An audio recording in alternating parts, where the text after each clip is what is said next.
Alright, welcome to the first video log that I will be doing talking about different aspects of technology that you can use within your janitorial operations. So, first thing we're going to be talking about, phones. Now I've got two different ones. Got the good old Motorola Razr, for those of you that haven't seen one of these in a while. Then smartphone.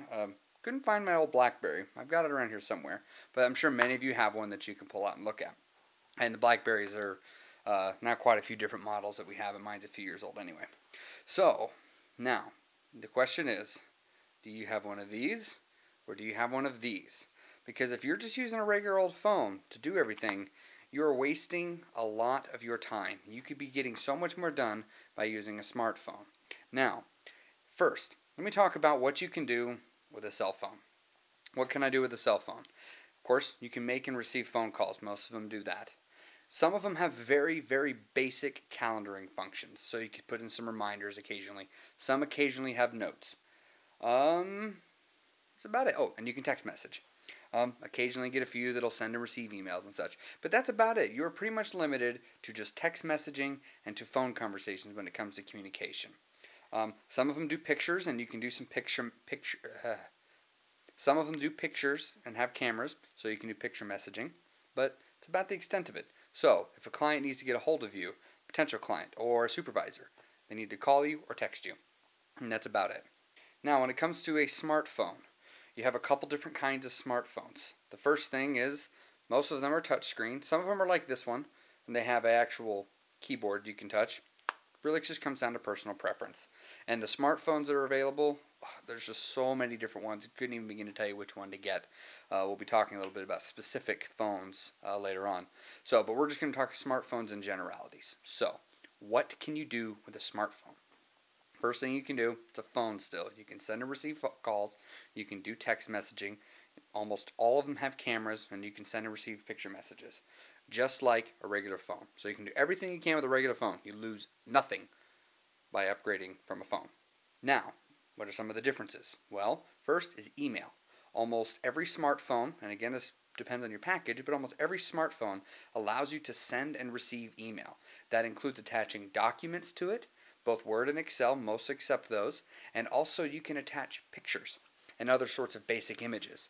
So if you're out in the field and you see something, you can pull out your camera phone, you can snap a quick little picture, add a little text about it, and then you can send it out as an email, and it doesn't cost you extra, because most times picture messaging on a text message costs you extra because you're paying for multimedia message. Also, with a smartphone, you're able to do syncing. Now, what syncing means is you can have multiple devices. Usually most people, it's their computer and their phone, and you can take information between the two and have them communicate. So, if I have my calendar on my phone, I can make an update on my calendar on my phone, and it makes the update on my computer. Now, to some of you, I understand this sounds very basic, and this is stuff that you're like, yes, I get that. And so, this is more for an introduction for those that have not used it and have been a little hesitant to jump into the smartphone world and to using technology. And there are many out there that do this. And so, for those of you that have already know most of this, I apologize. The later videos will be a little bit more in detail and go into a little bit more depth. So, getting back to what we're talking about.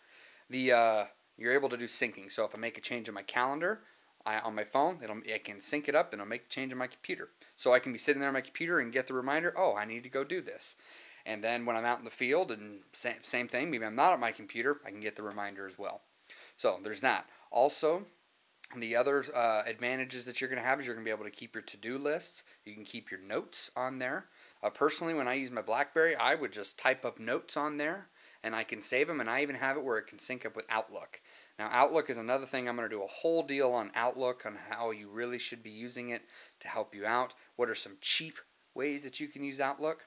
And so you can sync up your to-do list and your task list with Outlook, and so it can keep you in communication that way, as well as also keep you in communication with other employees and other supervisors, because Outlook and your phones usually have a way to communicate with each other. But again, we'll get into more detail on that later.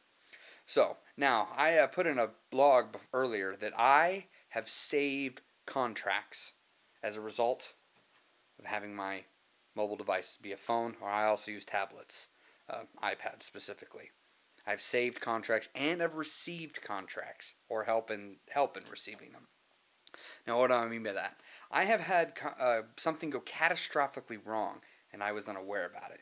I already got out and I was going. I don't sit at home on my computer a lot, and I was able to receive the email from the client, and I was going somewhere else, and I was able to stop, respond to the client immediately, say I'm on my way, and get over there and get it taken care of. And on the way while I was there, I was able to shoot off a couple emails, shoot off a couple texts, get some pictures back from employees, and to find out exactly what happened. So by the time after my 30-minute drive, when I rolled into the account to meet with the client, I took a situation that I knew nothing about, and I was able to receive communication and pictures to be able to see exactly what happened, and I was better equipped to be able to handle the situation, and it was resolved without any issue. And so having my mobile device with me helped me out in that. And so what I'll be doing next time is I'm going to be talking about the iPad specifically. I've been using the iPad 3G version since it came out. And so I'm going to be taking that and I'm going to be showing you some of the different things that you can do specifically within the janitorial industry and how it can help you. Maybe you've been considering getting one, but you're just not sure if it's worth the money, worth taking the plunge. I'm going to tell you why it's worth the money and why it's worth taking the plunge to get into the iPad or another specific another tablet, as most of the benefits will go back and forth between the two. So if you have any questions, if there's something you want to know more about, just leave a comment down below. If you want to find out about some of the other products that I'm going to be reviewing, click the subscribe button up above. Create a YouTube account if you don't have one. And please, if you like the video, just click the like button down below. It helps out a lot, even if it is only a few. So, all right, my name's Chris Terrell. I'm with IIT Consulting, and until the next video.